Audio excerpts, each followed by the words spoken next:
இன்றைக்கி Sunday special துவரம்பருப்பு போட்டு பருப்பு குழம்பு, அப்புறம் காலிஃப்ளவர் 65 எப்படி பண்ணுறதுன்னு பார்க்கலாமா? அதுக்கு ஃபஸ்ட்டு ஒரு குக்கரில் 1.5 கப்பு அளவு துவரம்பருப்பு எடுத்துட்டு நல்லா கழுவிக்கோங்க.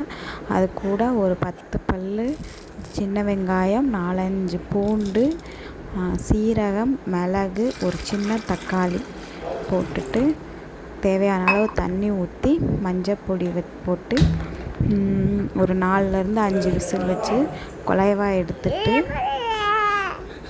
அதுக்கு தாளிக்க ஒரு கடாயில் எண்ணெய் ஊற்றி கடுகு, உளுத்தம்பருப்பு, கருவேப்பிலை போட்டு அப்புறம் சின்ன வெங்காயத்தை கட் பண்ணி அது பொன்னிறமாக ஆகிற அளவு வதக்கிட்டு அப்புறம் குக்கரை ஓப்பன் பண்ணி அந்த தாளித்ததையும் உள்ளே சேர்த்துட்டாங்கன்னா பருப்பு குழம்பு ரெடி.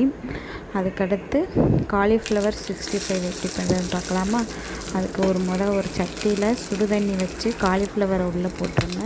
லேசாக மஞ்சப்பொடி போட்டு கொதிக்கிற அளவு வந்தோடனே ஆஃப் பண்ணிவிட்டு அது கூட 1 டீஸ்பூன் கார்ன்ஃப்ளவர், 1.5 டீஸ்பூன் கடலை மாவு, 1.5 டீஸ்பூன் அரிசி மாவு போட்டு மஞ்சள் பொடி, மிளகாய் பொடி, கரம் மசாலா, கொஞ்சமாக ஃபுட் கலர் ஆட் பண்ணி நம்ம வடிகட்டி வச்ச காலிஃப்ளவரையும் உள்ளே சேர்த்துட்டு நல்லா பிசைஞ்சு ஃப்ரிட்ஜில் மேரினேட் பண்ண வச்சுருங்க ஒரு 1/2 hour to 1 hour.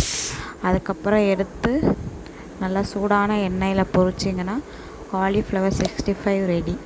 அதுக்கப்புறம் பின்னாடி கவினோட க்யூட் மூமெண்ட் வருது, பார்க்க மறந்துடாதீங்க. ஓகே, பாய்.